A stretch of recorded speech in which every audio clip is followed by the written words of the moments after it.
Hello everyone, good afternoon, नमस्कार, जय हिंद, राधे राधे, जोहार। मैं आपका जीएस एजुकेटर रोहित कुमार स्वागत करता हूं wifi study studios which is a part of academy. तो दोपहर 12 बज चुके हैं और आप हमारे साथ जुड़ चुके हैं वाईफाई स्टडी स्टूडियो चैनल पे, जहां माय डियर रेगुलर रोजाना 25 सवाल देखते हैं, चाहे बात करें ग्रुप डी की या बात करें एनटीपीसी सीबीटी 2 की। आज दुर्गाष्टमी है और इस पावन अवसर पे मैं माता रानी से यही प्रार्थना करूंगा कि जो भी आपके एम है, जो भी आपका लक्ष्य है, गोल है, वो ज़रूर पूरा हो। बस इसी तरीके से आप दिन रात मेहनत करते रहो, मैं आपके साथ हूँ, आप हमारे साथ रहें, है ना। दोनों मिलकर जो भी आपका गोल है, लक्ष्य है, ज़रूर पूरा करेंगे। तो आज हम लोग 25 सवाल देखेंगे सेट नंबर 48 में। तो अंत तक बने रहना, बहुत मज़ा आएगा, बहुत नए सवाल देखने को मिलेंगे आज। ठीक है माय डियर। अब देखो, याद रखना, आज 13 तारीख है, 13 अक्टूबर है और आज से ही 2 कोर्स लॉन्च हुए हैं। तो किसमें पहला कोर्स एसएससी कैटेगरी में, नॉन टेक्निकल कैटेगरी में, जिसका टाइमिंग रखी गई है 12:40 पे। और दूसरा कोर्स बच्चे रेलवे में, रेलवे कैटेगरी में, जो 9:05 पे रखी गई है, 9:05 AM पे रखा गया है। ठीक है। तो ये कोर्स जो एसएससी की बात करें ना, एसएससी अभी ऑफर जबरदस्त दे रहा है। वो क्या ऑफर है? तो 2 साल के सब्सक्रिप्शन में 8 महीने बिल्कुल फ्री हैं, 1 साल के सब्सक्रिप्शन में 4 महीने बिल्कुल फ्री हैं, 2 साल का फी अभी आपके सामने 7800 है। तो सर क्या इतना देना पड़ेगा? नहीं, जैसे आप ये कोड यूज करोगे, बाबा टेन यहाँ प्रोसीड करोगे टू पे, 10% कम हो जाएगा, 780 रुपये कम लगेंगे। आप हमारे स्पेशल क्लास लेते हो, वहाँ से आपने कुछ क्रेडिट पॉइंट जमा किए होंगे, वहाँ से भी आप 10% का फ़ायदा उठा सकते हो, यानी टोटल 20% का फ़ायदा है। तो आप ज़रूर ज्वाइन करें हमारे साथ। अब ये देख सकते हो, 1 साल का सब्सक्रिप्शन में 4 महीने, 2 साल का सब्सक्रिप्शन में 8 महीने। तो सर ये ऑफर कब तक है? ये ऑफर मात्र आज भर, यानी 13 अक्टूबर है ना, आज भर ऑफर का फ़ायदा जरूर उठाइए। ठीक है। रेलवे कैटेगरी में बात करें तो मैं इंडियन कॉन्स्टिट्यूशन पढ़ा रहा हूँ, बिल्कुल थ्योरी डिटेल में, क्योंकि डिटेल में पढ़े रहेंगे। सीबीटी 2 में क्वेश्चंस बहुत ज़बरदस्त तरीके से पूछे जाएंगे, तो अभी से तैयारी करें। टाइमिंग मैं बता ही चुका हूँ, प्राइस इसका हाइक नहीं हुआ है, तो आप जरूर ज्वाइन करें। हमारा रेफरल कोड क्या है? रेफरल कोड BA10 बाबा 10 लगा कर बच्चे। ठीक है। अनअकैडमी सब्सक्रिप्शन के लिए तो सर क्या ये कोड सब में अप्लीकेबल होगा? बिल्कुल, जितने भी कैटेगरी हैं सब में ये कोड अप्लीकेबल होंगे। अब आइए सवाल देखिए। Vijay Mehta has earned distinction in which of the following fields? Vijay Mehta ने निम्नलिखित में से किस क्षेत्र में विशिष्टता अर्जित की है? सिनेमा हॉल, पत्रकारिता, शास्त्रीय नृत्य, फिल्म निर्देशन। Question number 1, Vijay Mehta has earned distinction in which of the following fields? Vijay Mehta ने निम्नलिखित में से किस क्षेत्र में विशिष्टता अर्जित की है? तो विजय मेहता की बात करें भाई, सिनेमा हॉल, यानी थिएटर के क्षेत्र में इन्होंने विशिष्टता हासिल की है भाई, है ना। Which Indian doctor has been selected for the 2017 ophthalmology hall of fame? 2017 ophthalmology hall of fame के लिए किस भारतीय डॉक्टर को चुना गया? कई बच्चे सोचते हैं कि सर 2017 का सवाल आएगा क्या? माय डियर, हमेशा याद रखिएगा कि जो भी आपके करंट अफेयर्स हैं, वैसे करंट अफेयर्स जो आप बाद में स्टैटिक जीके का रूप लेते हैं, तो आपको 2-4 सवाल आपके रट्टा मारने पड़ेंगे, रखना पड़ेगा दिमाग में। तो भारतीय डॉक्टर को कौन था 2017 में जो ऑप्थेल्मोलॉजी हॉल ऑफ फेम में चुना गया? गुल्लापल्ली एन राव को चुना गया है। कौन है भाई? गुल्लापल्ली एन राव को चुना गया है। Question number 3, who among the following is known as keeper? निम्नलिखित में से किसे कीपर के नाम से जानते हैं? Napoleon Bonaparte, field marshal KM Cariappa, general Erwin Rommel, younger Pitt. Question number 3, who among the following is known as keeper? तो कीपर के नाम से हम जानते हैं फील्ड मार्शल KM करियप्पा साहब को कीपर के नाम से जाना जाता है। उपनाम याद आया? इस बार NTS में उपनाम से भी सवाल आपके आए हैं, है ना।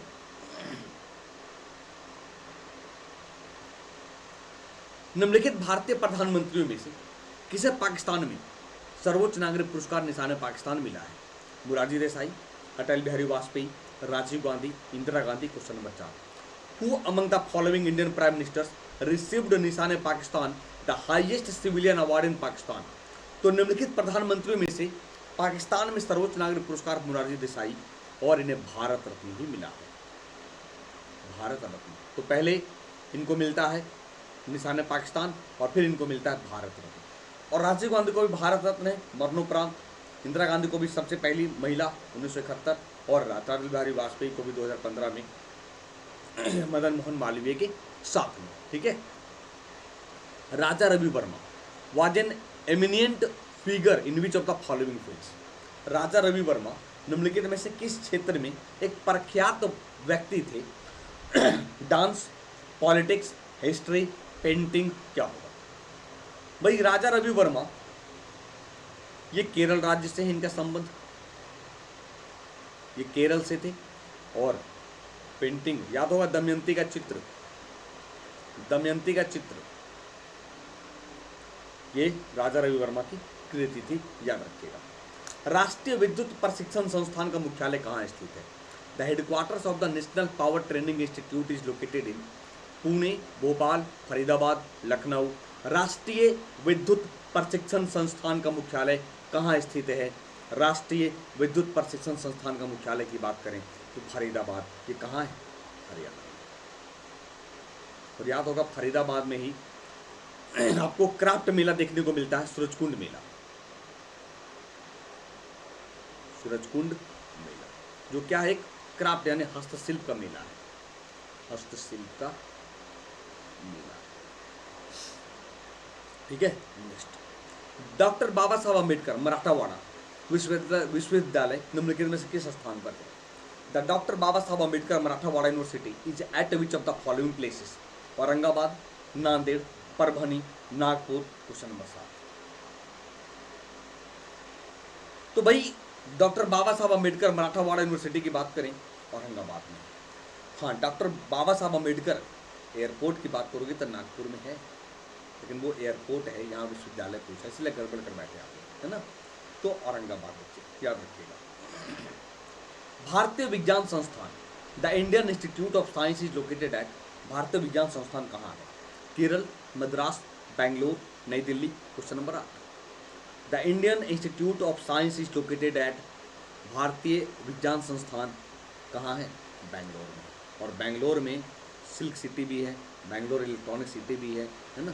याद रखिएगा भाई। Bagh a village in Gwalior is famous for. Gwalior का एक गांव बाग क्यों प्रसिद्ध है? तो स्कल्पचर्स के लिए, मूर्ति के लिए, आर्किटेक्चर के लिए, या केव पेंटिंग गुफा चित्रकारी के लिए, या ऑल ऑफ द अबव ऊपर के सभी के लिए? क्वेश्चन नंबर 9 क्या होगा? तो बच्चे ग्वालियर का एक बाग क्यों प्रसिद्ध है? केव पेंटिंग के लिए, गुफा चित्रकारी के लिए। क्या किसके लिए बच्चे? गुफा चित्रकारी के लिए, बिल्कुल याद रखिएगा। Which city is known as electronic city of India. किस शहर को भारत का इलेक्ट्रॉनिक शहर कहा जाता है? अभी मैंने आपको पढ़ाया कि which city is known as electronic city of India. किस शहर को भारत का इलेक्ट्रॉनिक शहर कहते हैं? क्वेश्चन नंबर 10 क्या होगा? बच्चे किस शहर को भारत का इलेक्ट्रॉनिक शहर कहेंगे? बेंगलोर को और हैदराबाद को क्या कहेंगे भाई? तो आपको याद है ये मूसी नदी के किनारे है। गुड़गांव या गुरुग्राम की बात करें तो एकमात्र international headquarter, international solar alliance का हेडक्वार्टर कहाँ? गुड़गांव या गुरुग्राम में है ना? क्या रखिएगा बच्चे। भाग्यश्री थिप्से का नाम किस खेल से जुड़ा है? विथ विच गेम जब Bhagyashree Thipsay name associated? Chess, badminton, shooting, swimming. Question number 11। With which game is Bhagyashree Thipsay name associated? Bhagyashree Thipsay का नाम किस खेल से जुड़ा है? तो शतरंज से जुड़ा है। किससे? चेस से जुड़ा है, शतरंज से जुड़ा है। भाग्यश्री थिप्से एक भारतीय शतरंज खिलाड़ी जिन्होंने वुमन इंटरनेशनल मास्टर की उपाधि धारण की। वुमन इंटरनेशनल मास्टर की 1991 में 5 बार भारतीय महिला चैंपियनशिप और एशियाई महिला चैंपियनशिप जीती है। 1984 में वह ब्रिटिश लेडीज चैंपियनशिप की बसंती उन्नी के साथ संयुक्त विजेता थी। ठीक है भाई। कौन सा खिलाड़ी बैडमिंटन से संबंधित नहीं? चलिए, अभी तो बैडमिंटन देख लिया आपने, तो सॉरी चेस से देख लिया, तो बैडमिंटन से संबंधित नहीं है। सैयद मोदी, दीपू घोष, नंदू नाटेकर, नरेश कुमार। Question number 12।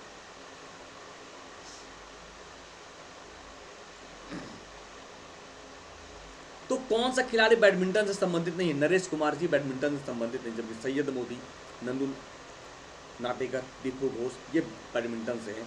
नरेश कुमार बच्चे एक पूर्व भारतीय टेनिस खिलाड़ी हैं जिनका जन्म 22 दिसंबर 1928 को लाहौर पंजाब में ब्रिटिश भारत में हुआ। ठीक है। ज्योति रंधावा किस खेल से संबंधित है? Jyoti Randhawa is related to which game? Snooker, table tennis, golf, hockey. Question number 13, Jyoti Randhawa is related to which game? Jyoti Randhawa का संबंध किस खेल से है? क्या होगा? तो बच्चे ज्योति रंधावा का संबंध किससे है? गोल्फ से है। किससे है? गोल्फ से है, याद रखिएगा।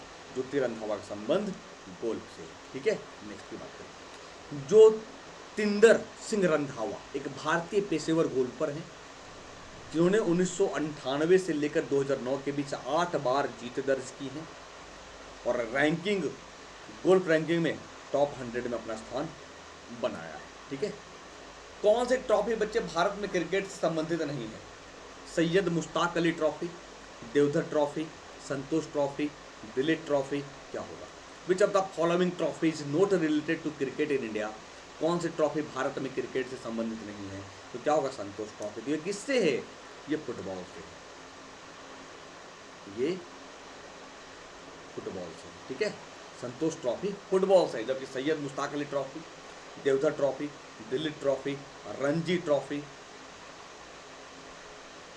रणजी ट्रॉफी, ये सब के सब क्रिकेट से संबंधित हैं, याद रखिएगा। ठीक है, तो संतोष ट्रॉफी क्रिकेट से संबंधित नहीं है क्योंकि अब भारत में आयोजित होने वाले फुटबॉल टूर्नामेंट जिसकी स्थापना देख रहे हो आज़ादी के पहले, बहुत पुराना 1991। इस टूर्नामेंट में 31 टीमें भाग लेती हैं। Who got FIFA best player 2019 award? FIFA सर्वश्रेष्ठ खिलाड़ी 2019 का पुरस्कार किसे मिला है? Neymar, L Messi, Ronaldo, Luka Modric. Question number 15, who got FIFA best player 2019 award? तो फीफा सर्वश्रेष्ठ खिलाड़ी 2019 का पुरस्कार किसे मिला है? लियोनेल मेसी को मिला है। लियोनेल मेसी को मिला है। तो लियोनेल मेसी ने 6ठी बार फीफा विश्व कप सर्वश्रेष्ठ खिलाड़ी 2019 का पुरस्कार जीता। इसके पहले 2009 में पहली बार, दूसरा 2010, तीसरा 2011, चौथा 2012, पांचवा 2015 यह अवार्ड मिल चुका है इनको। हर 2 साल में फ्रीडम ऑफ स्पीच शब्द देने वाले लोगों को दिया जाने वाला पुरस्कार क्या है? प्लाम पुरस्कार, सहिष्णुता के लिए यूनेस्को पुरस्कार, यूनेस्को शांति पुरस्कार या मोनियस मैनियन Swedish award. Freedom of speech, बोलने की आज़ादी, जो आप देखते हो ना, जो हमारे आर्टिकल नंबर 19A या 19 का में है, फ्रीडम ऑफ स्पीच, जो बोलने की आज़ादी, या फ्रीडम ऑफ प्रेस, प्रेस की स्वतंत्रता, है ना, तो ये क्या है? मोनिस मैनियन स्वीडिश दिया जाने वाला पुरस्कार है। स्वच्छता दर्पण अवार्ड 2019 के लिए प्लास्टिक कचरा प्रबंधन हेतु अपनी पहल के लिए किस शहर को सम्मानित किया गया है? तो स्वच्छता दर्पण अवार्ड 2019 के लिए प्लास्टिक कचरा प्रबंधन हेतु अपनी पहल के लिए किस शहर को सम्मानित किया गया माय डियर? अंबिकापुर, पुरी, लखनऊ, ये सभी। क्वेश्चन नंबर 17 क्या होगा? तो क्या होगा? पुरी। उड़ीसा, पुरी को सम्मानित किया गया। अंबिकापुर की बात करती है छत्तीसगढ़ में है। और लखनऊ तो पता है भाई, नवाबों का शहर, गोमती नदी किनारे, उत्तर प्रदेश की राजधानी लखनऊ, है ना। Global 500 awards are given for the outstanding achievement in which of the following fields? Global 500 पुरस्कार निम्नलिखित में से किस क्षेत्र में उत्कृष्ट उपलब्धि के लिए दिए जाते हैं? एड्स के खिलाफ अभियान, जनसंख्या नियंत्रण, पर्यावरण की सुरक्षा, निरक्षरता का उन्मूलन। क्वेश्चन नंबर 18 क्या होगा जरा बताइए कमेंट बॉक्स में। Question number 18 my dear, global 500 पुरस्कार निम्नलिखित में से किस क्षेत्र में उत्कृष्ट उपलब्धि के लिए दिए जाते हैं? आज का सेशन बिल्कुल आपको टफ लग रहा होगा, लेकिन ये सारे के सारे PYQ हैं, प्रीवियस ईयर क्वेश्चंस हैं जो आपके 2015-16 में पूछे गए थे NTPC के द्वारा। ठीक है, कुछ क्वेश्चन ऐसे हैं जो 2018 में पूछे गए थे ग्रुप डी के द्वारा, तो सबका मिश्रण है।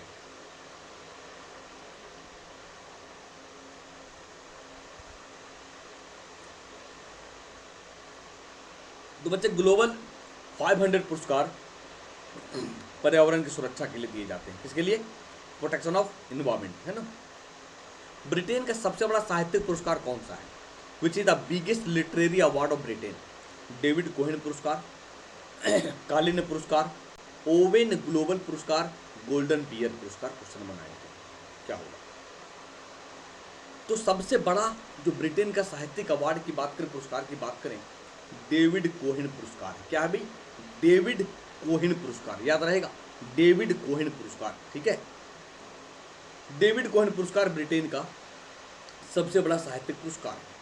डेविड कोहेन पुरस्कार ने खुद को इन द्वीपों के भीतर एक ब्रिटिश या आयरिश लेखक को प्राप्त होने वाले सबसे बड़े सम्मान के रूप में स्थापित किया है। यह उचित गोपनीयता और गरिमा के साथ भी आयोजित किया जाता है। ठीक है, याद रखिएगा। नेक्स्ट, स्वतंत्रता और लोगों की गरिमा के लिए लड़ने वाले व्यक्तियों को दिया जाने वाला पुरस्कार, साइमन बोलिवियर पुरस्कार, गोल्डन बियर पुरस्कार, डेविड कोहेन पुरस्कार, Owen global award. Question number 20 क्या होगा? स्वतंत्रता और लोगों की गरिमा के लिए लड़ने वाले व्यक्तियों को दिया जाने वाला पुरस्कार है साइमन बोलिवियर पुरस्कार। साइमन बोलिवियर पुरस्कार। ठीक है, क्या तो स्वतंत्रता और लोगों की गरिमा के लिए लड़ने वाले व्यक्तियों को दिए जाने वाला पुरस्कार साइमन बोलिवियर पुरस्कार। संथारा से संबंधित एक धार्मिक अनुष्ठान है, यानी संथारा किस धर्म से संबंधित एक धार्मिक अनुष्ठान है? जैन, शैव, वैष्णव, बौद्ध, क्या होगा? तो आपको याद होगा कि संथारा क्या भाई, कि उपवास रहकर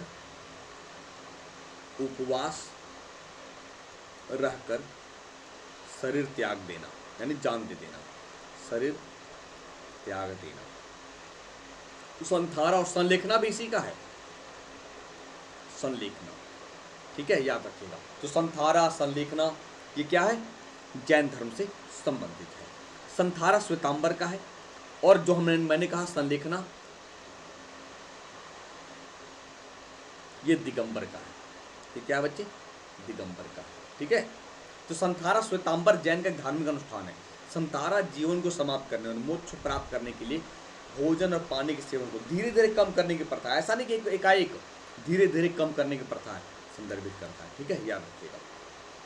मड़ई त्योहार निम्नलिखित में से किस राज्य का एक आदिवासी त्योहार है? Madai festival is a tribal festival of which of the following states? Assam, Chhattisgarh, Manipur या कोई नहीं? Question number 22। तो मड़ई त्योहार की बात करें माय डियर, ये छत्तीसगढ़ से संबंधित है। किससे?